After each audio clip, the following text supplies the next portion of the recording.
Hi గారు, welcome to our channel. ప్రస్తుతం మనతో పాటు భరద్వాజ్ గారు సీనియర్ జర్నలిస్ట్ ఉన్నారు. వారితో ఒకసారి మాట్లాడదాం. సార్ నమస్కారం సార్. నమస్తే అండి. సార్ సీనియర్ యాక్టర్ బాబు మోహన్ గారు పొలిటీషియన్ కూడాను. ఆయన ఇప్పుడు పద్మ అవార్డ్స్ పైన చేసిన కామెంట్స్ వాస్త వైరల్ అవుతున్నాయి. చర్చనీయాంశంగా కూడా మారాయి. కొంత విమర్శలు కూడా ఆయన మీద రావడం చూస్తున్నాం సార్. మరి ఆయన ఏం కామెంట్స్ చేశారు? దానిపై మీ ఒపీనియన్ ఏంటి సార్? అంటే పద్మశ్రీ కోసం తనకి పద్మశ్రీ రాలేదు అనే బాధ ఒకటి పడుతున్నాడు ఆయన. ఓకే. అయితే ఇక్కడ గుర్తించాల్సిన విషయం ఏంటంటే తనతో పాటు పనిచేసిన వాళ్ళందరికీ పద్మశ్రీలు వచ్చాయనే బాధ కూడా పడుతున్నాడు. అంటే ఒకటేమో తనకి పద్మశ్రీ రాలేదనే బాధ, రెండోది తన కాంటెంపరీ ఆర్టిస్టులందరికీ వచ్చేసింది. అంటే పద్మశ్రీ ఎవరికి వచ్చింది? ఆయన్ని తన్నే పాత్రలు చేసినటువంటి కోట శ్రీనివాసరావుకి వచ్చింది. అలాగే బ్రహ్మానందానికి వచ్చింది.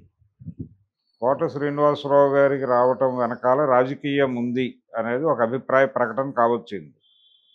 అంటే రాజకీయాలు ఇన్ఫ్లుయెన్స్ చేయగలిగినటువంటి పరిస్థితి ఇవన్నీ కలిసి పద్మశ్రీ అవార్డు నిర్ణయిస్తున్నాయి, కానీ ప్రతిభ కాదు అనేది ఆయన మాట్లాడదలుచుకున్నాడు. అంటే తనకొస్తే ఇలా మాట్లాడేవాడా అనేది వేరే గొడవ. మొదటి నుంచి కూడా పద్మ అవార్డుల మీద ఒక విమర్శ ఉంది. ఆ విమర్శ ఏంటంటే జనరల్గా ఈ అవార్డుల గురించి రాష్ట్ర ప్రభుత్వాలు రికమెండ్ చేస్తాయి. ఈ లాంగ్వేజ్లో అంటే ఆ రాష్ట్రానికి సంబంధించినటువంటి కోటాలో కొంతమందిని రికమెండ్ చేస్తాయి. కళాకారుల కోటాలో కొన్ని పేర్లు వెళ్తాయి. ఆ వెళ్ళిన వాళ్ళకి పద్మ పురస్కారాలు వస్తాయి. ఒకసారి ప్రపోజ్ చేసినా రాకపోవచ్చు కూడా. అలాంటి సందర్భంలో కోట శ్రీనివాసరావు గారిని ఆ రోజుల్లో ప్రపోజ్ చేయలేదు, కానీ వచ్చింది ఆయన. ఆయన బీజేపీతో ఉన్నాడు, బీజేపీతోనే ఉంటున్నాడు ఇప్పటికీ. ఐడియాలజికల్గా ఆయన బీజేపీ మనిషే. రెండోది ఆయన విజయవాడ తూర్పు నియోజకవర్గం నుంచి ఎమ్మెల్యేగా గెలిచాడు, బీజేపీ నుంచి గెలిచాడు. ఆయన సర్వీస్ ఏదో చేశాడు అక్కడ. నటుడు. ఆయనకి ఒక పద్ధతి ఉంది, అంటే ఒక అప్రోచ్ ఉంది. నాయకత్వంతో, కేంద్ర నాయకత్వంతో ఒక అప్రోచ్ ఉంది కాబట్టి ఆయన సాధించుకోగలిగాడు. బాబుమోహన్ విమర్శ ఏంటంటే పైరవీదారులకు వస్తున్నాయి అనేది కూడా ఒక అంతర్లీనంగా ఒక పెయిన్ ఉంది. తను కూడా రాజకీయాల్లో ఉన్నాడు, తను కూడా ఎమ్మెల్యే చేశాడు, తను కూడా మంత్రి చేశాడు. ఇన్ని చేసిన వాడు మరి తను ఎందుకని స్టేట్ గవర్నమెంట్ నుంచి తన పేరు నామినేట్ అయ్యేలా చూసుకోలేకపోయాడు? ఈయన చంద్రబాబుతో ఉన్న రోజుల్లో, అంటే చంద్రబాబు క్యాబినెట్లో కార్మిక మంత్రిగా పనిచేస్తున్న రోజుల్లో తెలుగుదేశం పార్టీ బీజేపీతో సన్నిహితంగానే ఉంది. ఉన్నప్పుడు అంటే వాజ్పేయి ఉన్నప్పుడు వీళ్ళు బీజేపీతో సన్నిహితంగానే ఉన్నారు. మరి అప్పుడు ఒక ప్రతిపాదన చేయించుకుని ముందడుగు వేసి ఇప్పుడు ఈయన చెప్తున్నటువంటి పైరవీలే చేసుకుంటే పద్మశ్రీ అయి ఉండేవాడు. ప్రతిభని చూసి పద్మశ్రీ ఇస్తున్నారు అనే అభిప్రాయం ఉంటే ఒక లెక్క, లేదు పైరవీలు చేసి సంపాదించుకుంటున్నారు అంటే ఒక లెక్క. తను పొలిటికల్ ఏరియాలో కూడా ఉన్నాడు కాబట్టి ఎందుకు పైరవీ చేసుకోలేదు? చేసుకున్నా మాట వినలేదా? ఇక్కడ ఇంకేదైనా విషయాలు పనిచేసినాయా? అంటే రాజకీయానికి కులం తోడైందా? ఇవన్నీ ఆలోచించాలి. మరి బ్రహ్మానందం దగ్గరకు వచ్చేసరికి ఆయన బీసీ, ఆయన గొడవ వేరు. కోట శ్రీనివాసరావు బ్రాహ్మణ సామాజిక వర్గానికి చెందినవాడు. ఆయనకి ప్రాధాన్యత లభించింది అనుకుంటే, ఒకవేళ కులపరమైనటువంటి వివక్ష ఉంది అనుకుంటే దాని గురించి ఓపెన్గా మాట్లాడచ్చు.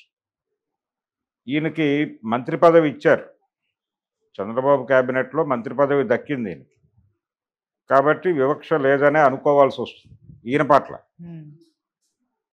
వివక్ష లేదు అనుకున్నప్పుడు ఎందుకు ప్రపోజ్ చేయించుకుని ముందుకు నడిపించుకోలేకపోయాడు? అది తెలియక వదిలేశాడా లేకపోతే పట్టించుకోలేదా అనేది చూడాలి. ఈయన అక్కడి నుంచి రకరకాలుగా మారాడు.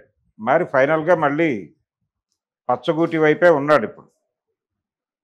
ఉన్నప్పటికీ ఇప్పటికీ అయినా సరే ఆయన ఒక స్టేట్ గవర్నమెంట్ నుంచి ప్రతిపాదన చేయించుకోగలిగిన పరిస్థితుల్లో అయితే ఉన్నాడు. ఇప్పుడైనా ఆ పని చేయాలి ఆయన. ఇప్పుడు ఆస్కార్ అవార్డు ట్రిబులార్కి వాళ్ళు ఆస్కార్ కొట్టడం కోసం ఒక కసరత్తు చేశారు. ఆస్కార్కి ఉన్నటువంటి ఓటర్స్ అందరికీ సినిమా చూపించారు, వాళ్ళందరితోనూ డిస్కషన్ చేశారు, సినిమా గురించి వాళ్ళందరికీ ఎక్స్ప్లెయిన్ చేశారు. వాళ్ళందరూ తమకు అనుకూలంగా ఓటేసేటువంటి ఒక వాతావరణం కల్పించారు. ఇది చేసుకోవాలి కదా ఎవరైనా. చేసుకోకుండా పనులయ్యే పరిస్థితులు లేవు అనే విషయం అర్థమైనప్పుడు చేసుకోవాలి. ఉమ్, లేదు తన ప్రతిభని గుర్తించేదాకా వెయిట్ చేయాలి. ఒకటి రాజకీయ పరమైనటువంటి ఇన్ఫ్లుయెన్స్, రాజకీయ ప్రత్యర్థులకి ఈ పురస్కారాలు దక్కవు అనేది చాలా స్పష్టంగా ప్రపంచానికి తెలుసు. రాజకీయ ప్రత్యర్థులకి అంటే ప్రభుత్వ విధానాలతో విభేదించేటువంటి కళాకారులకి పద్మ పురస్కారాలు దూరంగా ఉంటాయి అనేది వాస్తవం. గతంలో అనేక సార్లు ప్రూవ్ అయినటువంటి గొడవ ఇది. ఈయనేమి వ్యతిరేకమైన రాజకీయాల్లో లేడు. రాజకీయ పరమైన ప్రత్యర్థి అయితే కాదు బాబు మోహన్. ఆయన మెయిన్ స్ట్రీమ్ పాలిటిక్స్లో మెయిన్ స్ట్రీమ్ పార్టీలతోనే ఉంటున్నాడు. తెలుగుదేశంతో ఉన్నాడు, ఒక దశలో బీఆర్ఎస్ వైపు జరిగాడు, బీజేపీని కూడా చవి చూశాడు. ఇలా దాదాపు అన్ని శాఖలకి, శాఖలు అంటే కొమ్మలు, రాజకీయ వృక్షం మీద ఉన్న కొమ్మలు అన్నిటి మీద సంచారం చేశాడు. ఈయనకి పరిచయాలు ఉన్నాయి, పైరవీలు చేసుకోగలడు, చేసుకుంటే పోతుంది కదా, ఎందుకు వచ్చిన గొడవ ఇది, ఎందుకు మాట్లాడుతున్నాడు ఇప్పుడు అంటే వీళ్ళకి వచ్చిందని ఏమన్నా దాడి చేస్తున్నాడా అనేది చూడాలి.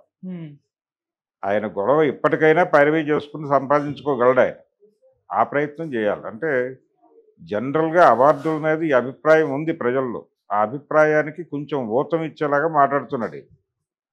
అంటే ఒక వ్యతిరేకతని, అవార్డుల మీద ప్రజల్లో ఒక వ్యతిరేకతని రెచ్చగొట్టేటువంటి ప్రయత్నం అయితే చేశాడు ఉమ్, ఈ కామెంట్స్ ద్వారా. అది తనకు అనుకూలంగా రావాలి ప్రజాభిప్రాయం అనుకుంటున్నాడు ఆయన. అయ్యో బాబు మోహన్ నీకింత అన్యాయం జరిగిందా అని ప్రజలు రియాక్ట్ అయితే ఈ రియాక్షన్స్ అన్నిటినీ ప్రొజెక్ట్ చేస్తూ ఆయన ఏదైనా తన కెరియర్ని, అంటే అవార్డు కమిటీ దృష్టికి లేదు రాష్ట్ర ప్రభుత్వం రికమెండ్ చేసేటువంటి పరిస్థితికి ఆ వాతావరణం కల్పించడం కోసం ఈ వ్యాఖ్యలు చేశాడా అనేది ఒక డౌట్. ఉమ్, ఇక్కడ నుంచి వచ్చినటువంటి కామెంట్స్ అన్నీ అయ్యో బాబు మోహన్ గారు అని చెప్పి వచ్చిన కామెంట్స్ అన్నీ కూడా చూపించి ప్రజలు ఇంత బాధపడుతున్నారు, నాకు పద్మ పురస్కారం దక్కనందుకు గాను, కాబట్టి మీరు ఏదైనా పట్టించుకుని నన్ను, నా పేరు రికమెండ్ చేయండి అని అడుగుతున్నాడా, అడగడం కోసం ఈ కసరత్తు చేస్తున్నాడా అనేది ఒకటి చూడాలి. ఇవేవి లేకుండా కూడా చేసుకోవచ్చు. ఇప్పుడు అల్లు రామలింగయ్య గారికి వచ్చింది చాలా గ్యాప్ తర్వాత, రేలంగి గారికి వచ్చిన తర్వాత మళ్ళీ తెలుగులో ఇంకెవరి వైపు పద్మ పురస్కారాలు చూడలేదు. అంటే పర్టికులర్గా ఈ జానర్లో కమెడియన్ అనేటువంటి జానర్ వైపు చూడని సందర్భంలో రేలంగి తర్వాత అల్లు రామలింగయ్య గారికి చాలా గ్యాప్ తర్వాత వచ్చింది. దాని టైంలో కూడా ఒక ప్రచారం జరిగింది, చిరంజీవి, అరవింద్ వీళ్ళందరూ పైరవీ చేశారు అని. చేస్తే చేసి ఉండొచ్చు కాక, ఈయన ఫైల్ పంపించి మూవ్ చేయడంలో వాళ్ళు కొంత కృషి చేసి ఉండొచ్చు. ఆ సమయంలో వీళ్లతో ఉన్నటువంటి ప్రయోజనాల రీత్యా కూడా కొంతమంది ఒక అడుగు ముందుకేసి ఆయన పేరు ప్రతిపాదన చేసి ఉండొచ్చు. ఉమ్, ఏదేమైనప్పటికీ ఆయనకి అర్హత కూడా ఉంది. అర్హత ఉంది, అర్హుడైనటువంటి వాడికి పద్మశ్రీ వచ్చింది. దాని మీద ఎవరు వచ్చిన తర్వాత ఎవరు క్రిటికల్గా మాట్లాడలేదు. విమర్శలన్నీ కూడా చిరంజీవి మీద, అరవింద్ మీద నడిచాయి తప్ప అల్లు రామలింగయ్య గారి కెపాసిటీ మీద ఎవరు మాట్లాడలేదు. ఉమ్, అది ఒక ధోరణి.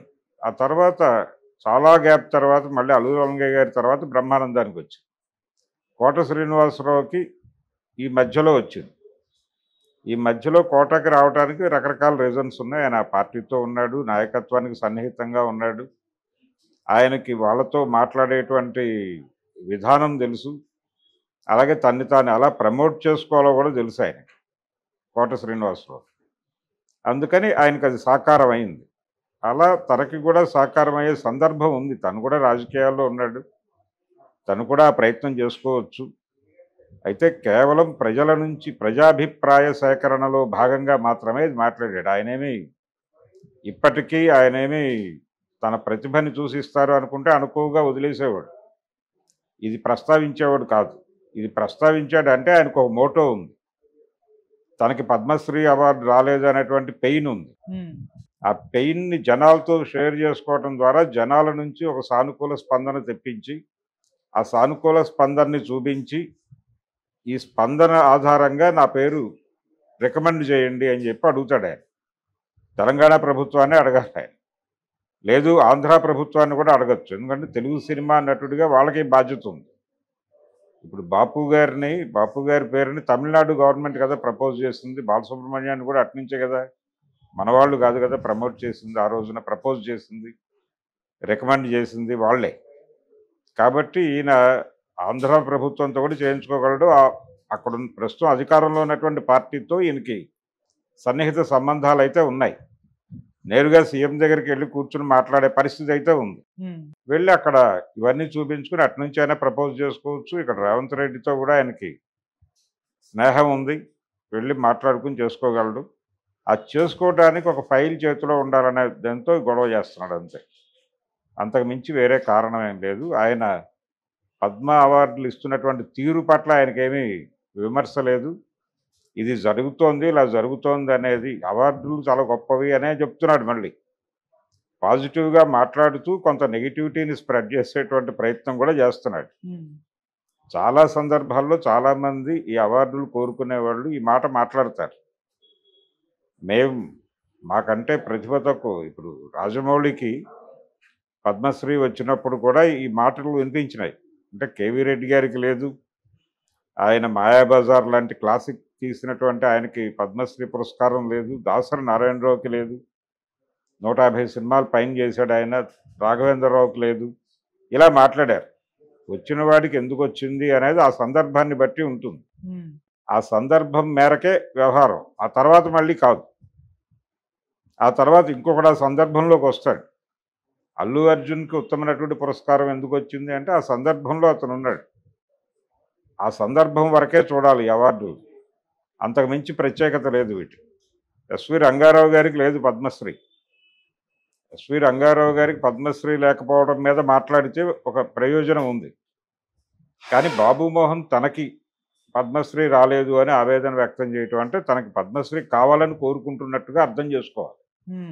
కాబట్టి ఆయనకు పద్మశ్రీ రాకపోవడం అనేది అన్యాయం అని చెప్పి మాట్లాడితే ఈ మాటలన్నీ పోగేసి అక్కడ పట్టుకెళ్ళి ఒక ఫైల్ బిల్డ్ చేసి కథ నడిపిస్తాడు. ఓకే, అది గొడవ. మళ్ళీ అంటే విలువైన వాళ్ళకే ఇవ్వాలి, స్టార్స్కే ఇవ్వాలి, బుర్రకథ చెప్పుకునే వాళ్ళకి ఇస్తున్నారు, ఇటువంటి కామెంట్స్ కూడా ఆయన చేశారు. బుర్రకథ చెప్పుకునే బుర్రకథలు ఏమి తక్కువదేం కాదు. సినిమా మాత్రమే అత్యున్నతమైనదేం కాదు. ఎవరైనా సరే వారి వారి ఏరియాల్లో, ఇప్పుడు బుర్రకథ నాజర్ ఉన్నాడు, నాజర్కి ఇచ్చారు. నాజర్ పైరవీలు ఏం చేసుకోవాలి, నాజర్కి తెలియని కూడా తెలియదు తన పద్మశ్రీ వస్తుందని. ఆయన సినిమా థియేటర్లో ఉన్నాడు. ఆయన ఇంటికి వెళ్ళి వారిని అడిగితే ఎక్కడో సినిమా థియేటర్కి వెళ్ళాడు, ఏదో సినిమా చూడటానికి వెళ్ళాడని చెప్పారు ఇంట్లో వాడు. ఆయన కోసం వెళ్ళారు. అంటే కలెక్టర్ గారు పంపించాడు పోలీసుల్ని పంపించడం అంటే ఆ మెకానిజం, ఆ లోకల్గా ఉండే పోలీసులు వెళ్ళి ఆయన పట్టుకొస్తారు అనుకున్నాడు. ఈయన సినిమా థియేటర్లో ఉండగా ఎవరో వెళ్ళి చెప్పారు నీకోసం పోలీసులు వచ్చారు అని. ఆయన ఇంకోలా అనుకున్నాడు. ఆయనకి కమ్యూనిస్ట్ రాజకీయాలతో సంబంధాలు ఉండేవి. ఆ తర్వాత విప్లవ కమ్యూనిస్టు పార్టీలతో కూడా సంబంధాలు ఉండేవి. ఒకవేళ ఇది ఎక్కడైనా లీక్ అయ్యి తను అరెస్ట్ చేయడం కోసం పోలీసులు వచ్చారేమో అని భయపడి పారిపోదామని ట్రై చేశాడు ఆయన. ఆ ప్రయత్నంలో ఉండగానే పోలీసులు ఎదురయ్యారు. ఆయన అయిపోయింది, అరెస్ట్ అయిపోయాయని అనుకున్నాడు. ఆయన అనుకుంటే ఆపి చెప్పారు, అయ్యా మిమ్మల్ని కలెక్టర్ గారు రమ్మంటున్నారు, తీసుకురమ్మన్నారు, ఏదో సెంట్రల్ గవర్నమెంట్ నుంచి మీకు ఒక అవార్డు వచ్చిందట అంటే వెళ్ళాడు ఆయన. వెళ్ళి నాకెందుకు వచ్చిన అవార్డు ఇది, నా కష్టాలు నాకు ఉన్నాయి, నాకు ఏదన్నా ఆర్థిక సహాయం చేసి నా జీవన విధానం మెరుగుపడే పరిస్థితి చేస్తే ప్రయోజనం, కానీ ఇప్పుడు నేను ఢిల్లీ వెళ్ళి అవార్డు తీసుకోవాల్సినంత అవసరం ఉందా, నా దగ్గర డబ్బులు కూడా లేవని మాట్లాడాడు. సరే అన్నీ మేము ఏర్పాటు చేస్తాం, మీరు వెళ్ళి అవార్డు తెచ్చుకోండి అని చెప్పిన తర్వాత వెళ్ళి తెచ్చుకున్నాడు. అటువంటి సందర్భం బుర్రకథ అని మాట్లాడేశాడు. కానీ నాజర్ గారికి పద్మశ్రీ రావటం వెనకాల కథ ఇది. అంటే ప్రభుత్వాలు కొన్ని ఏరియాల్లో అన్ని కళల్ని గుర్తించాలి. అన్ని కళల్ని చంపి తినేసింది అని సినిమా మీద ఒక విమర్శ ఉంది. బుర్రకథలతో బతికిన సినిమాలు ఎన్ని లేవు. నాజర్ బుర్రకథతో బతికినటువంటి అగ్గిరాముడు సినిమా గురించి మాట్లాడడం బాబు మోహన్. అలాగే బెనర్జీ బుర్రకథ లేకపోతే సర్దార్ పాపారాయుడులో కానీ లేకపోతే మనుషులంతా ఒక్కటే సినిమాలో కానీ ఆ ఎమోషన్ ఎలా క్యారీ ఫార్వర్డ్ అవుతుంది. బెనర్జీ బుర్రకథలు కీలకంగా పనిచేసిన ఆ 2 సినిమాల్లో దాసరి నారాయణరావుకు తెలుసు, అక్కడ బుర్రకథ పెడితే తప్ప వర్కౌట్ అవ్వదు అని పెట్టాడు. బెనర్జీని పట్టుకొచ్చి చెప్పించాడు. శ్రీశ్రీ గారితో ఆ బుర్రకథ రాయించాడు పాపారాయుడు సినిమాలో. మనుషులంతా ఒక్కటేలో కూడా ఆ సన్నివేశానికి ఆ ఎమోషన్ క్యారీ ఫార్వర్డ్ కావాలంటే అది లేకే కదా దేవర సినిమా చిన్నపోయింది. మొన్న దేవర సినిమా మీద మనుషులంతా ఒక్కటేలో ఆ తండ్రి పాత్ర చివరి దశ అంటే చనిపోయే టైంలో వచ్చేటువంటి బుర్రకథ చాలా ఎమోషన్గా స్క్రీన్కి జనాల్ని కనెక్ట్ చేస్తుంది. ఆ లెవెల్ కనెక్టివిటీ రావాలంటే అలాంటి ఎమోషన్ క్రియేట్ చేసేటువంటి కళారూపం ఏదైనా వాడి ఉండాల్సింది అని దేవర సినిమా సమయంలో బలంగా వినిపించిన మాట.